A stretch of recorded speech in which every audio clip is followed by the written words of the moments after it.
हाय hello everyone. So CDSL इस company पे आज हम डिस्कशन करेंगे। फोर्थ क्वार्टर के रिजल्ट इन्होंने अपने रिलीज किए हैं, सो उसका भी एनालिसिस करेंगे एंड देखेंगे कि इस बिजनेस से हम आगे क्या एक्सपेक्ट कर सकते हैं। सो CDSL का बिजनेस मॉडल अगर आप देखोगे तो मेनली ये कंपनी एक प्लेटफॉर्म प्रोवाइड करती है इन्वेस्टर्स को, जहाँ पे हम बाइंग कर सकते हैं, सेलिंग कर सकते हैं अपनी सिक्योरिटीज की एंड ओवरऑल उनको मॉनिटर कर सकते हैं, ट्रैक कर सकते हैं। सो ये पूरा प्लेटफॉर्म प्रोवाइड करता है ये कंपनी। इंडिया में बेसिकली दो डिपॉजिटरी हैं, एक CDSL है एंड एक NSDL है, बट जो ज्यादा मार्केट शेयर है वो CDSL के पास है। अराउंड 70% के आसपास का मार्केट शेयर है इस कंपनी के पास में। सो ट्रेडिशनली अगर आप देखोगे, मतलब 25-30 साल पहले का टाइम अगर हम देखें, तो उस टाइम पे किसी भी इन्वेस्टर को अगर अगर किसी किसी कंपनी का शेयर बाय करना है, तो वो जो पूरा सिस्टम था वो पेपर बेस्ड ट्रेडिंग चलती थी उस टाइम पे। पेपर बेस्ड मतलब आपने कोई भी स्टॉक बाय किया तो आपका एक एक रजिस्टर के ऊपर एक नाम आता था as a registered owner. Then उस स्टॉक की जो डिलीवरी है, वो आने में कई बार बहुत ज्यादा टाइम लग जाती थी। एंड इनफैक्ट क्योंकि पूरा पूरा जो सिस्टम है वो फिजिकल है, इतने सारे इन्वेस्टर्स हैं, इतना सारा डेटा आपको मेंटेन करना है, तो उसमें फ्रॉड के चांसेस भी बहुत ज्यादा बढ़ जाते थे। एंड कई बार ऐसा होता था कि स्टॉक तो आपने बाय किया है, लेकिन डिलीवरी जो है उस स्टॉक की वो किसी और के पास चली गई है। सो इन सारी चीजों से क्या होता था कि जो रिटेल इन्वेस्टर है उसका सेंटीमेंट बहुत नेगेटिवली इम्पैक्ट होता था। क्योंकि एक तो वैसे ही आई मीन आज के टाइम पे भी अगर आप देखोगे तो रिटेल इन्वेस्टर्स का इतना ज्यादा प्रेफरेंस होता नहीं है कि वो इक्विटी मार्केट में इन्वेस्ट करे। उनका आज भी फर्स्ट प्रेफरेंस जो है वो वही FD, gold, insurance, fixed income product, इन्हीं के ऊपर ज्यादा फोकस होता है। एंड उस टाइम पे जहाँ पे इतनी अवेयरनेस नहीं थी, इतना नॉलेज नहीं था, उसमें अगर इस तरीके की चीजें होंगी मार्केट में, कि ट्रांसपेरेंसी नहीं है, फ्रॉड के केसेस हो रहे हैं, तो ऑब्वियसली रिटेल इन्वेस्टर का प्रेफरेंस जो है वो बिल्कुल ही हट जाएगा, इंटरेस्ट बिल्कुल हट जाएगा इक्विटी मार्केट से। एंड वो वही पुराने जो ट्रेडिशनल एसेट क्लासेस हैं, आपका गोल्ड है, FD है, इंश्योरेंस है, इन्हीं पे ज्यादा फोकस करेंगे। सो इन चीजों को इम्प्रूव करने के लिए गवर्नमेंट ने, रेगुलेटरी बॉडीज ने बहुत ज्यादा फोकस किया। एंड ये जो CDSL जो प्लेटफॉर्म है या NSDL जो प्लेटफॉर्म है, इनका मेन पर्पज अगर आप देखोगे तो यही है ओवरऑल, कि रिटेल इन्वेस्टर्स का जो ट्रस्ट है वो बना रहना चाहिए मार्केट के ऊपर, उनका कॉन्फिडेंस बना रहना चाहिए मार्केट के ऊपर। बिकॉज अल्टीमेटली अगर इंडिया को ये जो अंडर पेनिट्रेशन है डीमैट अकाउंट्स का, अगर वो इम्प्रूव करना है तो उसके लिए रिटेल इन्वेस्टर्स का ट्रस्ट बना रहना मार्केट पे बहुत ज्यादा इंपॉर्टेंट है। सो इनका मेन पर्पज यही है ओवरऑल। इसीलिए आपने देखा कि पिछले कुछ सालों में टेक्नोलॉजी वाइज कितना ज्यादा इंप्रूवमेंट किया इन कंपनीज ने।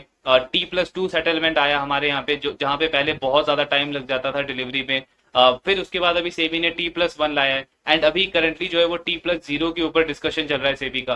तो ये सारी चीजें क्यों हो रही है? सो दैट रिटेल इन्वेस्टर्स का जो ट्रस्ट है वो बना रहे मार्केट के ऊपर एंड ट्रांसपेरेंसी बनी रहे। बिकॉज उसी से मार्केट इन्वेस्टर्स को कॉन्फिडेंस आता है एंड वो जो ट्रेडिशनल एसेट क्लासेस है उसको छोड़ करके इक्विटी मार्केट में फिर फोकस करते हैं, इक्विटी मार्केट पे इंटरेस्ट लेते हैं। तो ये इनका मेन पर्पस है। इसको आप बिल्कुल इस तरीके से देख सकते हो जैसे आपका बैंक का सेविंग अकाउंट है, जहां पे हम अपना अपना अपना बैंक अकाउंट बैलेंस चेक करते हैं, जो भी हमने कोई ट्रांजेक्शन करी है उसके बाद कितना रिमेनिंग बैलेंस है। Then monthly bank statement check करते हैं कि हमने कहाँ कहाँ पे स्पेंड किया है, बैंक ने कोई एडिशनल चार्ज तो नहीं लगाया है। सो ये पूरी मॉनिटरिंग ट्रैकिंग करते हैं हम अपना ऑनलाइन बैंकिंग के थ्रू। सिमिलरली आपकी जितनी भी सिक्योरिटीज है, सिर्फ स्टॉक्स ही नहीं बल्कि आपका ETF है, म्यूचुअल फंड है, इवन इंश्योरेंस है, या फिर आपकी गवर्नमेंट सिक्योरिटीज है, बॉन्ड्स है, डिबेंचर्स है, ये सारी चीजें आज के टाइम पे आप डीमेटेरियलाइज फॉर्म में सारा कुछ ट्रैक कर सकते हो, मॉनिटर कर सकते हो। एंड ये सारी सर्विसेज कौन प्रोवाइड करता है आपको? CDSL। सो CDSL एक डिपॉजिटरी है जो ये सारी चीजें जो है वो सारी सर्विसेज जो है वो रिटेल इन्वेस्टर्स को, इंस्टीट्यूशन इन्वेस्टर्स को प्रोवाइड करता है। सो ये सबसे बड़ा काम है CDSL का। एक तरीके से आप देखो तो हमारी जो इन्वेस्टिंग जर्नी है उसको बहुत ज्यादा स्मूथ बना दिया है इस कंपनी ने, इनके सर्विसेज ने। बिकॉज जस्ट आप सपोज करो कि आज के टाइम पे अगर वापस से पुराना वाला सिस्टम आ जाए कि आपको पेपर बेस्ड ट्रेडिंग पे वापस जाना पड़े, तो आई मीन कितने सारे इन्वेस्टर्स हैं जो मार्केट को छोड़ ही देंगे, वो वापस से FD वगैरह पे ही फोकस करेंगे। बिकॉज इतनी कॉम्प्लेक्सिटी आज के टाइम पे कौन फेस करेगा? तो उस पॉइंट ऑफ व्यू से अगर आप देखोगे तो आपको समझ आएगा कि कितनी बड़ी वैल्यू एडिशन है CDSL की या NSDL की एक इन्वेस्टर की लाइफ में, उनकी ओवरऑल इन्वेस्टिंग जर्नी को कितना ज्यादा स्मूथ बनाता है ये बिजनेस। तो ये इनका ओवरऑल बिजनेस मॉडल है। नाउ अब इंपॉर्टेंट ये है कि इनकी अर्निंग कहाँ से आती है। बिकॉज कई इन्वेस्टर्स को मैंने देखा है कि उनको ये आइडिया ही नहीं है कि CDSL को, आई मीन हम तो डायरेक्टली पे करते नहीं है, हमने जो ट्रांजेक्शन किया है उसका तो ब्रोकरेज जो है वो तो ब्रोकर को जाता है, तो उसमें CDSL की अर्निंग कहाँ से आती है? सो इनका अर्निंग मॉडल अगर आप देखोगे तो कंपनी का सबसे बड़ा अर्निंग जो है वो इनका आता है एनुअल इश्यूअर चार्जेस से। अब ये एनुअल इश्यूर चार्जेस क्या होता है?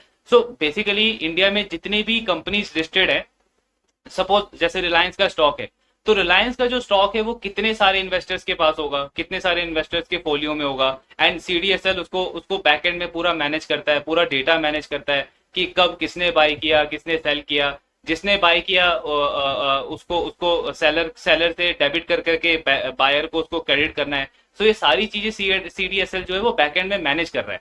तो इसके अगेंस्ट में सीडीएसएल जो है वो इन कंपनी से एनुअली एक कस्टोडियन फी लेता है, एक फी चार्ज करता है इस कंपनी को, एंड वो आई थिंक 11 रुपए है। कुछ टाइम पहले वो 5 रुपए था, देन उसको सीडीएसएल ने इंक्रीज करके 11 रुपए किया है, एंड लास्ट कुछ सालों से वो 11 रुपए ही है।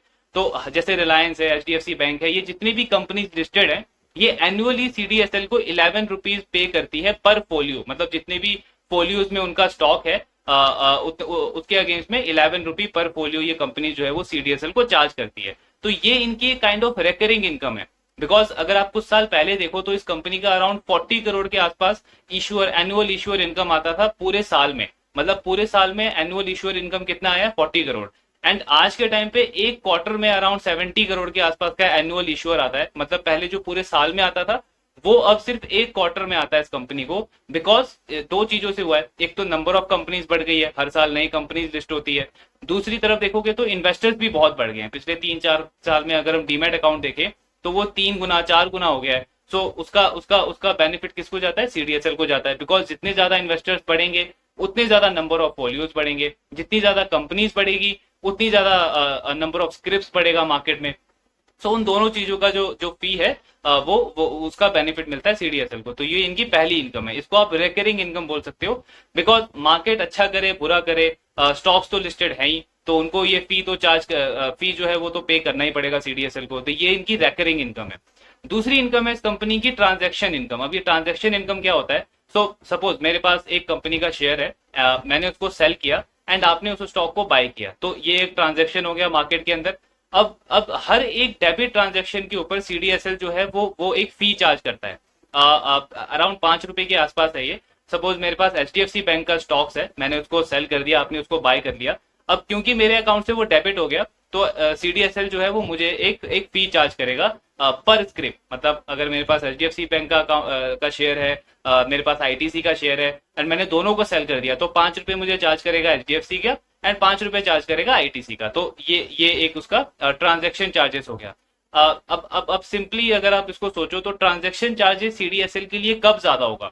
ऑब्वियसली जब बुल मार्केट है, मतलब मार्केट में ट्रांजैक्शन ज्यादा हो रही है, मार्केट में वॉल्यूम ज्यादा आ रहा है, मार्केट का सेंटीमेंट काफी अच्छा है। जैसे अभी लास्ट एक साल में हमने देखा है कि निफ्टी ने ऑलमोस्ट 20-25% का रिटर्न दिया है, वॉल्यूम्स निफ्टी के बहुत ज्यादा बढ़ के आए हैं, नए नए डीमैट अकाउंट ओपन हुए हैं, नए नए इन्वेस्टर्स मार्केट में आए हैं। सो ऐसे टाइम में आप हमेशा देखोगे कि इस कंपनी का जो ट्रांजैक्शन वाला जो इनकम है वो बहुत तेजी से ग्रो करेगा। इनफैक्ट अगर हम इसी क्वार्टर में देखें तो इनका डबल से भी ज्यादा हो गया इनका transaction income compare to last year, because पिछले एक साल में वही बुल रैली है मार्केट के अंदर, नए इन्वेस्टर्स आए हैं, नई कंपनीज लिस्ट हुई हैं। सो ऐसे मोमेंटम में, ऐसे एनवायरमेंट में इस कंपनी का ट्रांजैक्शन चार्जेस बहुत ज्यादा बढ़ जाता है। बट इसका अगर आप अपोजिट देखोगे, मतलब कोविड वाला जो टाइम था, जो 2-3 महीने का टाइम था, या फिर जब भी बियर मार्केट आती है तो उस टाइम पे क्या होता है कि ट्रांजैक्शन होनी कम हो जाती है, वॉल्यूम होने कम हो जाते हैं, तो वहां पे इसका बिल्कुल अपोजिट हो जाएगा, बिकॉज इसका ट्रांजैक्शन चार्जेस एकदम, ट्रांजैक्शन वाली जो इनकम है वो कम हो जाएगी, एंड उसका बहुत नेगेटिव इंपैक्ट पड़ेगा इनके रेवेन्यू के ऊपर, बिकॉज इस कंपनी का ऑलमोस्ट 35-40% के आसपास जो रेवेन्यू है वो इनका ट्रांजैक्शन इनकम से आता है। तो अगर मार्केट में ट्रांजैक्शन ही नहीं हो रही है, बायर जो है वो बाय नहीं कर रहा है, सेलर स्टॉक को सेल नहीं कर रहा है ज्यादा, बिकॉज बियर मार्केट है, सेंटीमेंट जो है वो काफी नेगेटिव है मार्केट के अंदर, तो उस टाइम पे इस कंपनी का जो रेवेन्यू है वो डिक्लाइन होने लग जाएगा, उनका डी ग्रोथ आने लग जाएगा। सो ये इनका दूसरा इनकम है, ट्रांजैक्शन इनकम। देन इनका तीसरा इनकम आता है IPO and CA income.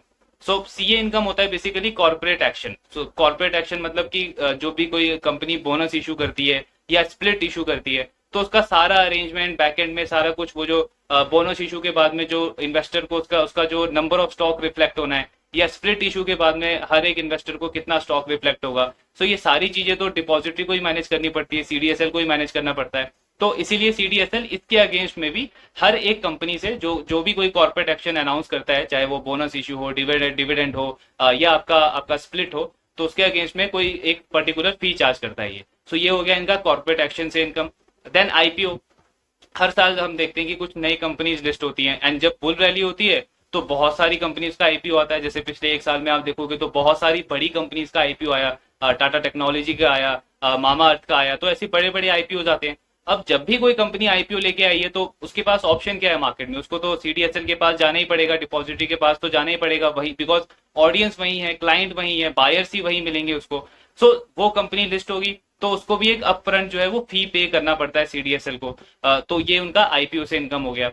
And तीसरा चौथा जो इनका इनकम आता है वो अदर इनकम है। सो अदर इनकम इस कंपनी के लिए क्या है, बेसिकली पहले जो एजीएम होती थी कंपनीज की वो फिजिकली होती थी। सो आज के टाइम पे वो ई एजीएम होता है, ई वोटिंग होता है, उसका भी सारा कुछ बैकएंड में जो मैनेज करता है वो सीडीएसएल करता है, डिपॉजिटरी करता है। सो सीडीएसएल उसके अगेंस्ट में भी चार्ज करता है। तो ये ओवरऑल इनका इनकम स्ट्रक्चर है, अर्निंग स्ट्रक्चर है। अब इसमें अगर आप देखोगे तो जो इनका इश्यूअर चार्जेस है, जो एनुअल इश्यूअर चार्जेस है इस कंपनी का, वो एक ऐसी चीज है कि रेकरिंग है, मतलब वो आनी ही है, उस पर इतना ज्यादा इंपैक्ट नहीं पड़ेगा कि मार्केट में बुल रैली है या बेयर मार्केट चल रहा है। लेकिन उसके अलावा अगर आप देखोगे तो आईपीओ वाला जो इनकम है या फिर ट्रांजैक्शन वाला इनकम है, ये मार्केट लिंक्ड है। तो इस कंपनी का 50% के आसपास जो रेवेन्यू है वो इन दोनों चीजों से आता है, एक तो आईपीओ और कॉर्पोरेट एक्शन, एंड दूसरा ट्रांजैक्शन चार्जेस। तो यहाँ सिंपल सा लॉजिक बनता है कि जब भी आप देखोगे कि मार्केट में थोड़ी सी नेगेटिविटी आ रही है, बियर मार्केट आ रहा है, तो वहां पे इस कंपनी के रेवेन्यू गिरने शुरू हो जाएंगे, इनका ग्रोथ जो है वो गिरने लग जाएगा, उसका इंपैक्ट इनके ऑपरेट मार्जिन के ऊपर पड़ेगा, एंड उससे भी ज्यादा नेगेटिव इंपैक्ट इनके बॉटम लाइन के ऊपर पड़ेगा, मतलब नेट प्रॉफिट पे पड़ेगा। तो ऐसा ऐसा ऐसा क्यों है, बिकॉज इस कंपनी को क्या करना है, इनको टेक्नोलॉजी के ऊपर तो इनको फिक्स इन्वेस्टमेंट करनी ही है हर साल, बिकॉज इतने सारे इन्वेस्टर्स हैं, इतनी सारी ट्रांजैक्शन होती है। तो एनएसडीएल का या सीडीएसएल का अपने टेक्नोलॉजी के ऊपर बहुत ज्यादा इन्वेस्टमेंट होता है, आईटी एक्सपेंस जो है इस कंपनी का वो बहुत ज्यादा हाई होता है। प्लस उनकी डेटा को भी तो सिक्योर करना है, इतने सारे बड़े बड़े कंपनीज हैं, इतने इतने सारे इन्वेस्टर्स हैं, उनके डेटा को भी आपको सिक्योर करना है। सो उसके लिए भी इनका जो आईटी एक्सपेंस है वो काफी ज्यादा हाई है, एंड एम्प्लॉय एक्सपेंसेस भी इस कंपनी के काफी ज्यादा हाई है। तो ये फिक्स कॉस्ट है इस कंपनी की, चाहे मार्केट अच्छा करे चाहे मार्केट बुरा करे, ये टेक वाला जो इंफ्रा है वो तो इस कंपनी को बिल्ड करके रखना ही है, उसको तो मेंटेन करना ही है। इनफैक्ट टाइम टू टाइम उसको और इम्प्रूव करना है। सेबी की हर थोड़े टाइम के बाद रेगुलेशन आती है कि आपको ये चीजें ऐड करनी है या फिर कोई चीजें और इम्प्रूव करनी है, तो उसमें तो इनकी कॉस्ट जो है वो फिक्स है, वो कॉस्ट तो इनकी फिक्स है, इररिस्पेक्टिव की मार्केट बहुत अच्छा कर रहा है या बुरा कर रहा है। तो ऐसे में क्या होगा कि जब भी मार्केट में बियर मार्केट चल रहा है तो आप देखोगे कि इनका अगर सेल्स 10% से गिर रहा है तो मार्जिन और नेट प्रॉफिट पे और भी ज्यादा नेगेटिव इंपैक्ट पड़ेगा, जिसको हम बोलते हैं ऑपरेटिंग डीलेवरेज हो जाएगा इस कंपनी का, बिकॉज इनकी फिक्स कॉस्ट काफी ज्यादा हाई है। लेकिन इसका ऑपोजिट भी होगा जो अभी हो रहा है।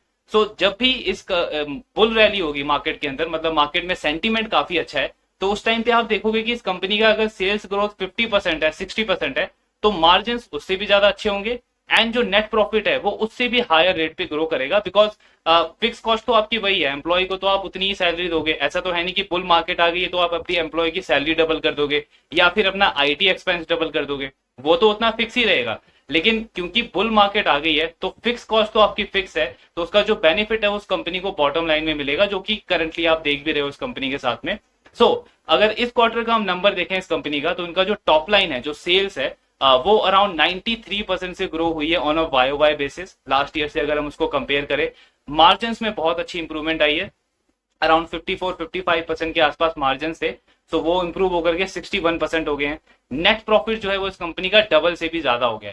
क्या हुआ यहाँ पे, सेल्स ग्रोथ हुई 93% की, लेकिन जो बॉटम लाइन है वो डबल से भी ज्यादा ग्रो कर गया, जस्ट बिकॉज कि इनका जो कॉस्ट मॉडल है वो फिक्स कॉस्ट है, तो इसलिए कंपनी को एक अच्छा खासा ऑपरेटिंग लेवरेज मिला है। एंड बिकॉज मार्केट में अभी बुल रैली चल रही है, सेंटीमेंट काफी अच्छा है, तो उसका तो एक बहुत बड़ा एडवांटेज मिला है ये कंपनी को। इनका अगर आप ट्रांजैक्शन चार्जेस और आईपीओ वाला जो इनकम है, इन दोनों इनकम को अगर आप देखोगे तो पिछले एक साल में ट्रांजैक्शन चार्जेस डबल से भी ज्यादा हो गया, आईपीओ वाला जो इनकम है वो 4 टाइम ग्रो कर गया है। क्यों, बिकॉज वही लास्ट एक साल में आपने देखा ही होगा, हर एक क्वार्टर में किसी ना किसी बड़ी कंपनी का आईपीओ आ ही रहा है, बिकॉज मार्केट अच्छा चल रहा है। तो ऐसे सिचुएशन में सीडीएसएल जैसा जो स्टॉक है वो बहुत अच्छा करेगा, उसकी ग्रोथ अच्छी होगी, ऑपरेटिंग लेवरेज मिलेगा उस कंपनी को, आरओई तो इस कंपनी का बहुत हाई होगा ही, बिकॉज कोई इतना बड़ा कैपेक्स तो करना नहीं पड़ता कंपनी को, कोई नया प्लांट मशीनरी तो लगानी नहीं है, तो ROE ROCE का नंबर इस कंपनी का हाई रहता है यूजुअली, अराउंड आई थिंक 30% के आसपास का ROE है इस कंपनी का। सो ग्रोथ काफी अच्छी है, मार्जिन इंप्रूव हुए हैं एंड ऑपरेटिंग लेवरेज भी अच्छा खासा मिल रहा है कंपनी को।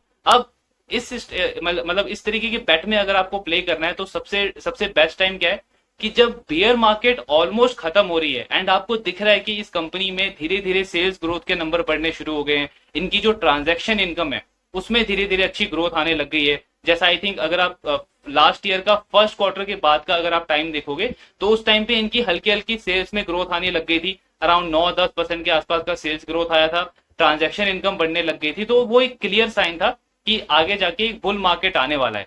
सो वहां पे वहां पे अगर इस तरीके का बेट प्ले करो तो एक बहुत अच्छी रैली मिलती है आपको आगे जाके, बिकॉज वो जस्ट स्टार्ट होता है बुल मार्केट का। आई एम नॉट सेइंग कि अभी मार्केट का बिल्कुल हाई बन गया है, यहाँ से तो नीचे करेक्ट ही होगा। सो प्रिडिक्शन तो इस तरीके की गेम में आपको कभी करनी ही नहीं है, सबसे बेस्ट है कि आप बिजनेस को ट्रैक करते रहो, वॉल्यूम्स देखो, इनके ट्रांजेक्शन वॉल्यूम जो है वो किस तरीके से ग्रो कर रहे हैं, बिकॉज अगर ट्रांजेक्शन वॉल्यूम ग्रो करता रहा एंड IPO इनकम अगर इनका ग्रो करता रहा, सो ऑब्वियसली ओवरऑल आप रेवेन्यू देखोगे कि ग्रोथ कंटिन्यू रहेगी इस कंपनी के लिए। बहुत अच्छे रिजल्ट हैं अभी एंड जिस तरीके का मोमेंटम चल रहा है मोस्ट प्रोबेबली ये कुछ क्वार्टर्स तक कंटिन्यू रहना चाहिए, बाकी ऑब्वियसली ट्रैक तो करना ही है, सो वो ट्रैक हम कंटिन्यू रखेंगे। एंड अगर हम लॉन्ग टर्म ग्रोथ प्रोस्पेक्ट देखें इस कंपनी का तो वो बहुत ज्यादा स्ट्रांग है, स्ट्रक्चरल ग्रोथ है इस बिजनेस के पास में, बिकॉज सी वही पॉइंट है कि इन्वेस्टर्स के पास या कंपनीज के पास में ऑप्शंस ही नहीं है आज के टाइम पे। अगर आपका डीमैट अकाउंट ओपन हुआ है तो वो या तो CDSL के पास होगा उसका डिपॉजिटरी, या NSDL के पास होगा, मोस्ट प्रोबेबली 70% केसेस में वो CDSL के पास ही होता है। तो आप स्टॉक बाय करो सेल करो, आपका हर एक डेबिट ट्रांजेक्शन पे आपको डेबिट चार्जेस तो पे करने ही पड़ेंगे CDSL को। जो भी कंपनी लिस्ट हो रही है इंडिया में आज भी अराउंड 70-80,000 के आसपास कंपनीज हैं जो कि अनलिस्टेड है, तो कल को जाके वो भी जब लिस्ट होंगी तो उनके पास भी ऑप्शन यही है, CDSL है एंड NSDL है, तो जब वो भी लिस्ट होंगी उनको भी एनुअली फी पे करना ही पड़ेगा इस कंपनी को। बोनस इशू करना हो या फिर डिविडेंड पे करना हो, स्प्लिट इशू करना हो, ये सारे चार्जेस भी इस कंपनी को पे बाकी कंपनी उसको CDSL को पे करने ही पड़ेंगे। प्लस इनकी 3 सब्सिडरीज भी हैं, सो एक इनका CVL KRA करके एक सब्सिडरी है, वो क्या करता है बेसिकली जब भी कोई डीमैट अकाउंट ओपन होता है तो जो भी आपका ऑनलाइन KYC का जो डेटा होता है वो उस कंपनी को वो कंपनी उसको उस डेटा को स्टोर करके रखती है।